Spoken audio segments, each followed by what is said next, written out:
Louis Quilico was one of the leading operatic baritones of the 20th century. His sudden passing on July 15th, 2000 was a great loss to the musical world. Quilico performed at many of the world's great opera houses: Covent Garden, the Paris Opera, the Bolshoi, and the Vienna Staatsoper, to name only a few. He was a stalwart of the Metropolitan Opera, appearing nearly 300 times over 25 consecutive years. At the Met, he sang under the baton of James Levine, Zubin Mehta, Richard Bonynge and Claudio Abbado, and alongside tenors including Luciano Pavarotti, Placido Domingo, John Vickers and José Carreras, and sopranos Joan Sutherland, Renata Tebaldi, Renata Scotto, and Beverly Sills. Louis Quilico was an ideal interpreter of the great Italian and French composers, but it was his defining portrayal of Rigoletto, the hunchbacked jester in Verdi's tragic masterpiece, that won him international acclaim, as well as the nickname Mr. Rigoletto. He sang the role more than 500 times, the last being at the National Arts Centre in Ottawa in September of 1994. After his retirement from the operatic stage in 1998, he continued to perform, touring extensively with his wife, the celebrated pianist Christina Petrowska Quilico. Together they made 4 recordings and a teaching video, and collaborated on the book Mr. Rigoletto in Conversation with Louis Quilico. In this book, Quilico shared his views on singing, on opera, and on his signature role, Rigoletto. He also talked about his own personally devised vocal techniques, sharing them with a new generation of singers. What is missing in the printed version of these conversations is Quilico's own voice and his unique personality. In these recordings, we hear him speak in his own words, with his own voice, unfiltered and unedited. Speaking personally, baritone Louis Quilico, Mr. Rigoletto, in conversation with Christina Petrowska Quilico. In this conversation, Louis talks about his 25 years at the Metropolitan Opera and about how he views the story of Rigoletto from the opera's opening to Rigoletto's encounter with Sparafucile. I wanted to ask you about your favorite house, which you have told me is the Metropolitan Opera. That is where you have done most of your singing? Well, if we talk about my opera house, I had quite a few of them, but the Met was really the one. Because I've been with the Met now for 25 years, and I think it's very important in my career. But it's not only the matter of the importance of my career, it was the importance of being happy in a house. For instance, when I was at Covent Garden, it was very interesting, but there was too much underground, artists kibixing with the others and all that stuff. It made it very complicated in a certain way. Paris, well, you felt one thing, I felt one thing, that I was not French. But all of a sudden, in New York at the Met, I felt like I was home. Plus, on top of that, like I felt, being that when I was born, and since the day I could hear about opera, that I knew about opera, I think for me, the Metropolitan was the greatest theater in the world. I sang in Vienna, if you want to talk about it, but the thing is, The Met has a certain policy that for me it was very wonderful for me, because I did not feel that I was a foreigner. The other house always had that feeling of not to be completely in the groove, you know. For instance, when I was in London, my agent was the agent of another baritone. That created a problem. I remember when I was trying to go, I went to Vienna, and he got me engaged, but it took quite a few years before I could go. And I used to ask him, when are you going to do something? He would say, well, listen, Louis, I have to say that I have to give a little bit more to the other baritone. But the other baritone was not successful like I was. And it created a tremendous problem for that reason. Would you say that the conductors that are employed by the Met also make a difference? Like James Levine, for example, as music director? Well, I have to say, I don't exactly know how I could say this.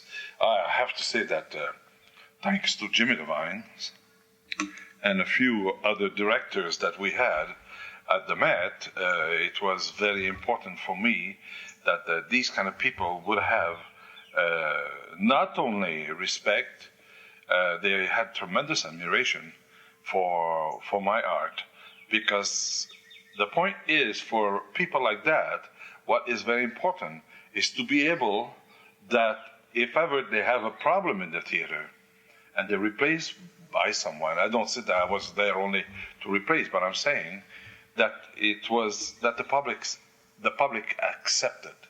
And that's the thing that I felt with the Met, that there was always something that was wonderful for that reason. Because you never I felt, I would say, maybe in 25 years, only once a frustration, but the rest of the time, I never felt frustrated at all. Well, I find from my own experience, having studied in New York, actually James Levine studied with my piano teacher, Rosina Levine, who encouraged him to conduct. I always felt that New York had the atmosphere of not straitjacketing you into a certain formula of thinking. And perhaps that's what happens in opera houses in other countries, where you have, for example, the French school or the German school or the Russian school. Then New York seems to embrace all the ideals, or the best of all the schools of thought. Let's put it this way. Metropolitan New York is an international house. That means there's not the thing to say, well, he's Canadian, this one is German, the other one is Portuguese or anything. No, it doesn't work like this. I think it's more, the thing that's very important for the Met is the performance.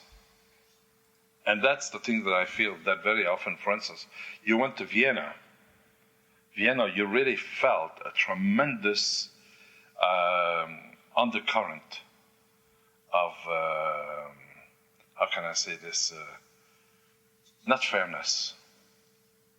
Even if you were better than their artists or anything like that, they would, it's a nice thing when you think about it, but at the same time, it proved the mentality to be a little bit more restricted than the Met would be, for instance. So you agree with me, because I felt Juilliard, from a performer's point of view, embodies that ideal where the best is the best no matter where they're from. Exactly, yes. And I always felt that about the Met. It didn't matter what country the singer was coming from, but if they sang well, they would be embraced by the audience and by the house. Oh yes, oh yes. It's a policy that has been existing for so many years, you know. You take, for instance, Caruso was well received at the Met. A certain other place was not that well received. I remember very well that he had practically turned down that never to go back to Buenos Aires, if I remember well what I read about him. And finally they made him an offer he couldn't refuse, and he went back for that reason. But the Met, it doesn't work like this. The Met works that if you are a good artist, the public accepted you. And the management, I think, have a little sensitivity about that. Yeah, because I remember there was a time where American singers were frowned upon in houses throughout Europe. If you weren't an Italian singer, La Scala didn't want to take you, but I feel that that is changing now for the young artists. There seem to be a lot of Americans all over the world.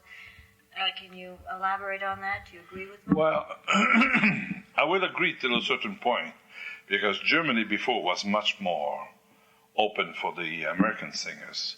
Since a decade now, I think they're starting to create problem for the American artists. But this is the point with the Met. The Met, when you talk about it, if an American is very good, well, they will he will be the favorite. But if somebody is better, very often they will consider that. And it is very important, because after all, performance is a performance. It's not who's going to sing it, it's to make it as good as possible. Naturally, you can figure one thing, that there's a lot of people that say, well, you got some bad performance at the Met. Naturally, you do find that at the Met, yes. But when you figure one thing, how many performances they do every week, it's incredible. What about teachers and stage directors? Coaches, they seem to travel around the world as well. So is there a special school now for singing anywhere? Right now, I have to say one thing. I think it's a big problem right now. Because what is happening, I think it doesn't start exactly as the teaching, as much as the person that has the voice.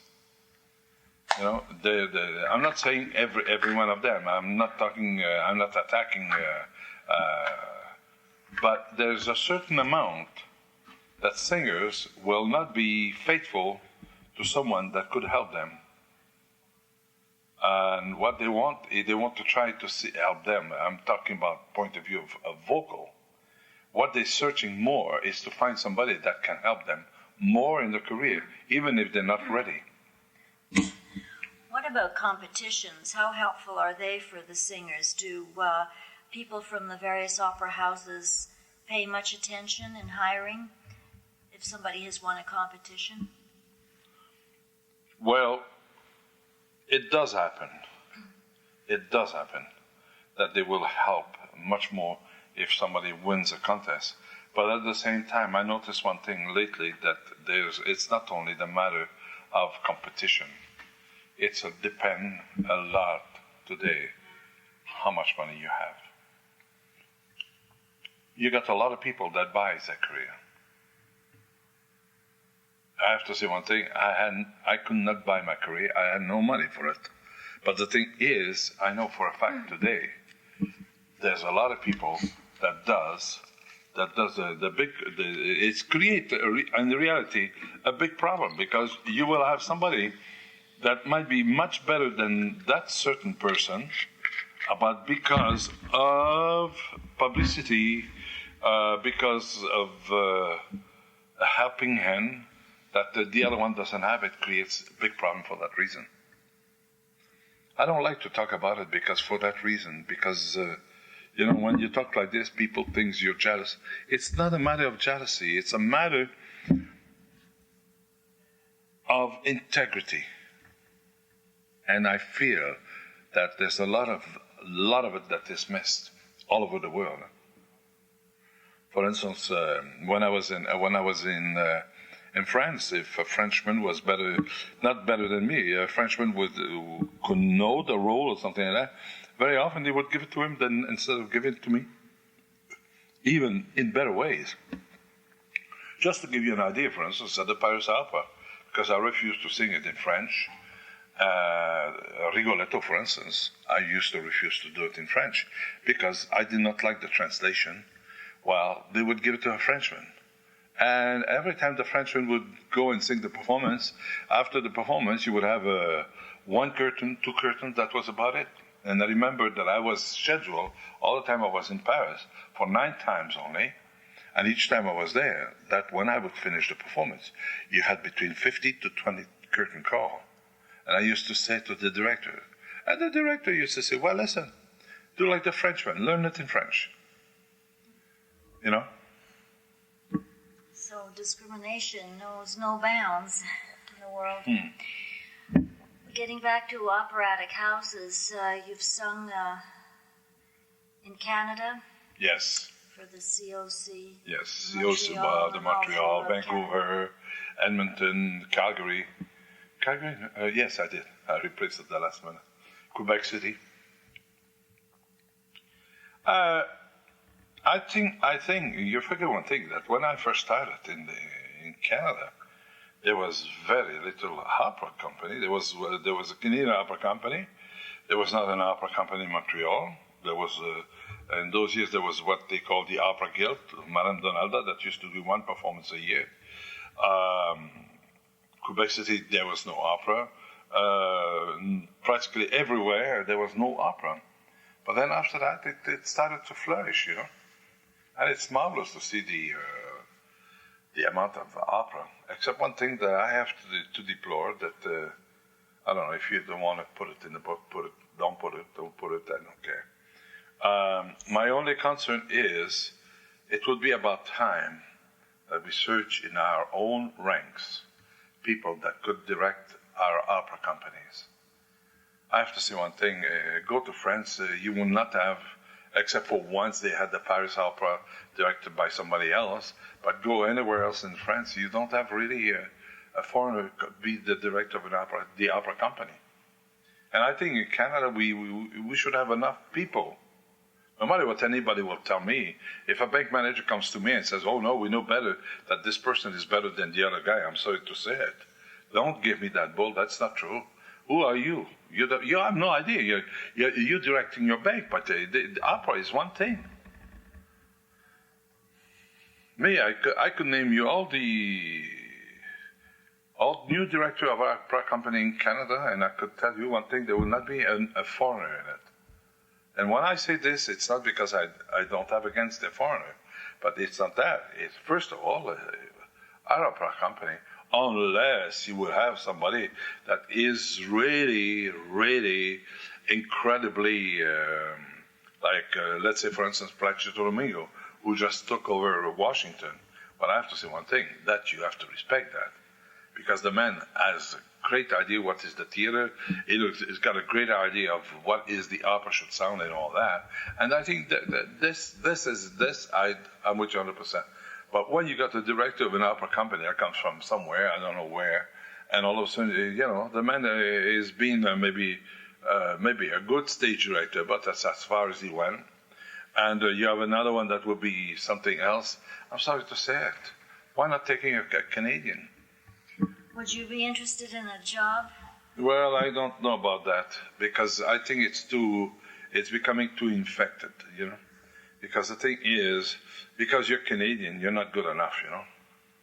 It's like I always say, they say, why don't you sing in Toronto? Well, I said, my big problem is I don't sing in Toronto because for one reason, I'm not good enough. I'm not good enough for Toronto, just good enough for the Met. And I have to say one thing, I think the idea of singing the Met is much more appealing, you know. Do you think the Met has benefited to an enormous amount for the Texaco broadcasts every Saturday? That has brought the Metropolitan Opera into people's homes. That's how I began my love for opera, by listening to the broadcasts. Well, just look at yourself. Don't go further than that. That's right. I think Texaco has done for opera. If we should erect a monument of about anything that should have been what do you call that? Talking about opera and producing opera and everything to the public in general, Texaco should be should be first. You know. That's right. Because what they've done, they made a kind of artistic endeavor that was very difficult for people to understand, but to transport it to them, and they could listen to them, didn't cost them a penny. I think that was a marvelous thing, you know. We now have the live from Lincoln Center that's presented on public television, telecasts from the Met.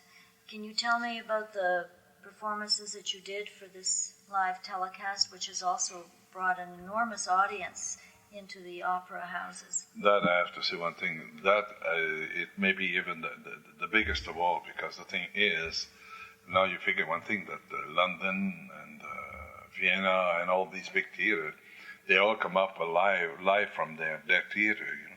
And I think the propaganda that was given to opera, I think, you know, it's kind of an art that people always were afraid of. They're still afraid of it. But the thing is, oh, I don't know nothing about opera, you know. But they're gonna go and look painting or anything like that, you know. But the thing is, it created a tremendous wanting to know about it. And as long as you create already an interest for people to be able to watch opera, I think it's incredible.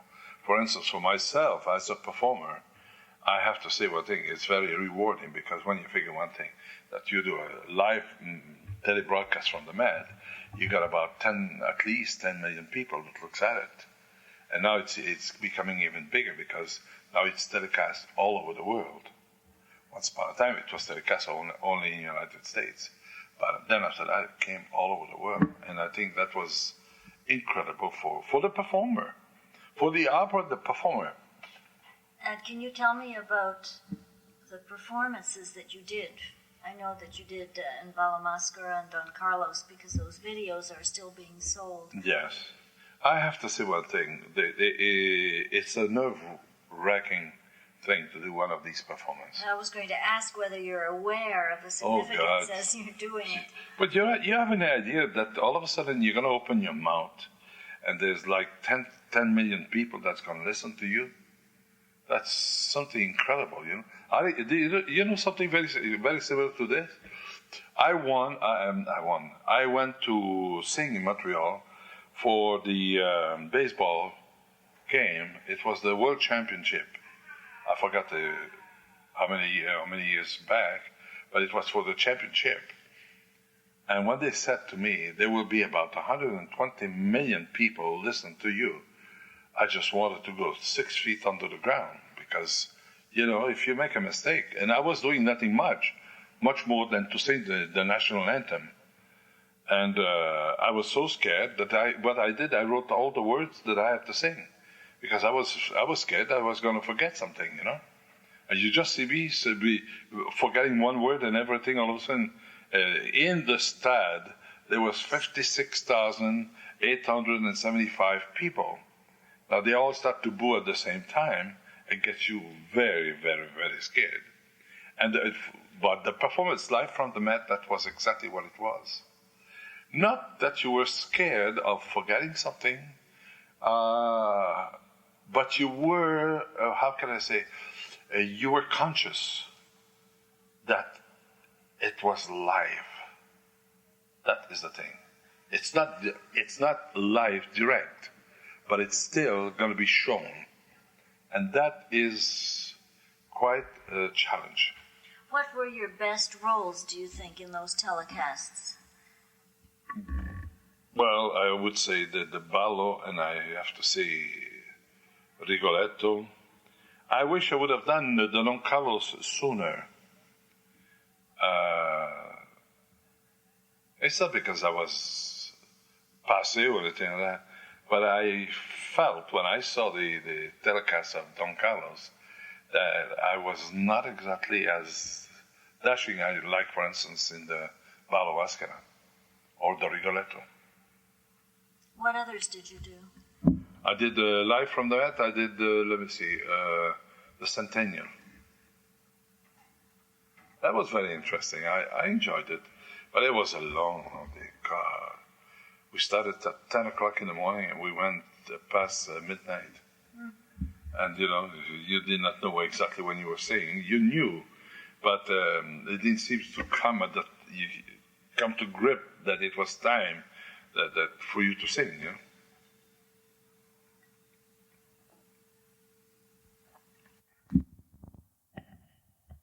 When we Can you please tell me the story of Rigoletto in your own words? Talk to me about the characters and what they do and what happens to them.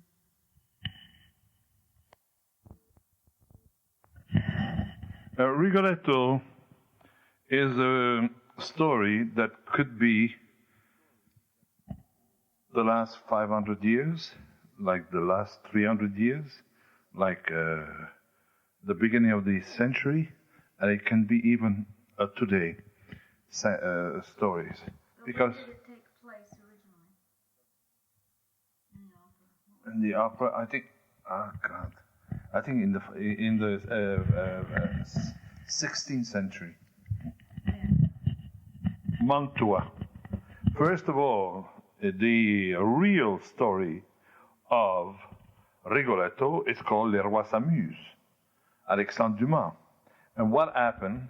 Verdi wrote the opera and was protested by the French government. The French government didn't want to use the King of France, because what happened, Rigoletto, the Duke, was the King of France, and it was at a period where France was not very great friend of the Italian, and not to frustrate the French people. Well, the Italian government asked Verdi to put his story somewhere else. That's the reason why Verdi changed the whole plot, and it became the Duke, except in compared to a king. And the thing is, the story is, how can I say? It's complicated, and at the same time, it's a very simple one. It's a man that his entire life has been, Rigoletto, I would say practically, it's a man that has been born, but doesn't belong to that kind of century. He does not exactly understand certain things. But that is created by one thing. He's a cripple. On top of that, he married once upon a time, and he was very much in love with the woman he married, and she died, and left her with a daughter. The daughter is a very beautiful girl, and Rigoletto doesn't know what to do about this kind of, even how to love this young lady. It's very difficult for him, because he knows the kind of man he is.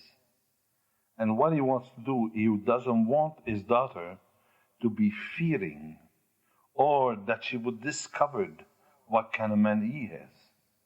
And this is the thing that is very difficult for him, that, for instance, in the first act, he walks in, you see him walking in the court as a court jester. Another thing that was terrific in those years, that a man like him had a tremendous power, had the power of living and killing. If he turned towards the Duke, or what you would call the king, he was able, through a dialogue with the king or the Duke, to be able to get you condemned and then die. And he's a very powerful person in court. And all the courtiers, this is one thing there is, they're all afraid of him because of that. So what happens? Well, what happened? Would you please? I'm doing it. You know.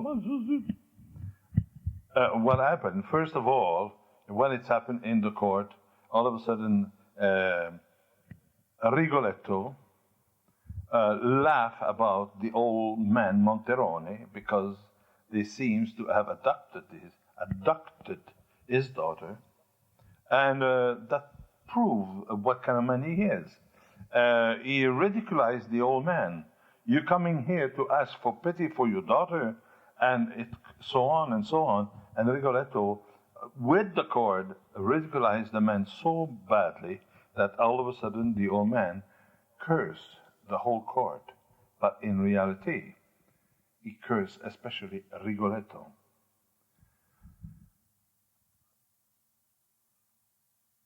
the first thing that you see before even that, you see what is generating in court, at the court. Do I say right? At the court. Yeah. You know, the court where the Yeah, the court. Yeah. The thing is, there's Countess Cipriano and Rigoletto. Through his manipulation, he gets the Duke to be interested even in this woman, and this woman is a part of the court because her husband is Count Cipriano, who's a courtier of the Duke. But the thing is, when there, not let the Duke do courtesan. Courtier, what do you say this? Courtiers. Courtier is his wife. Oh, court is one. Huh? Court is wife. That's exactly right, yes. That is, then, like I said, there's the malediction and all that. In fact, there's a dialogue still in the first scene where Marullo comes in and they're looking for another woman for the Duke. And they followed Rigoletto, and all of a sudden they realize there's a young woman.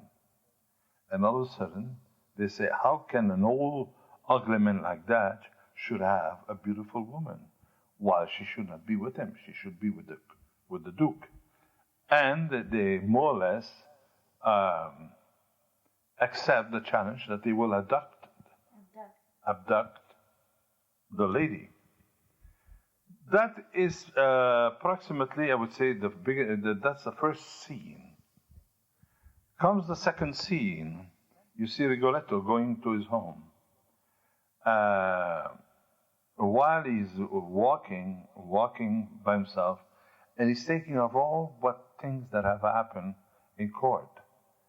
And all of a sudden, it comes to him that he realizes that he's talking about the old man Monterone, that more or less as damn him, you know, send him the malediction. And that is one thing that Rigoletto is very, very, very scared and cannot accept. Many things he can accept, but that he cannot accept. In those years, you know, people would give you malediction. You were sunk, you know. People, it seems that even if it was not true or anything like that, just to have the malediction on you, they were sure that they were going to be damned, and that was the end of it. And Rigoletto was that kind of person. Because first of all, is being crippled like he is, he believes that he was damned maybe when he was born by his mother or something like that. Anyway, during the meantime that he's walking towards his house, all of a sudden comes a man, a tall man, and all of a sudden start to talk to Rigoletto. And Rigoletto doesn't want to talk to him because, listen, who is this man? Because in the part of town where Rigoletto lives, only assassin. You see, the thing is, for him, the thing that was very important for him was to be able to conceal his daughter in part of town where he was practically sure nobody would go. And all of a sudden, there's this gentleman that comes in and starts to talk to him, and he says, "My dear, you have a big problem." And Rigoletto says, "No, I don't have any problem." He says, "Please go away." And the other man says, keep on going and telling him, "Yes, you have a big problem." And Rigoletto says, "Which one?" And all of a sudden the man says, "Hey, your woman." It doesn't say his daughter because he doesn't know it's his daughter. He says, "Your woman is there." And when Rigoletto hears that, he blows up. He says, "Oh,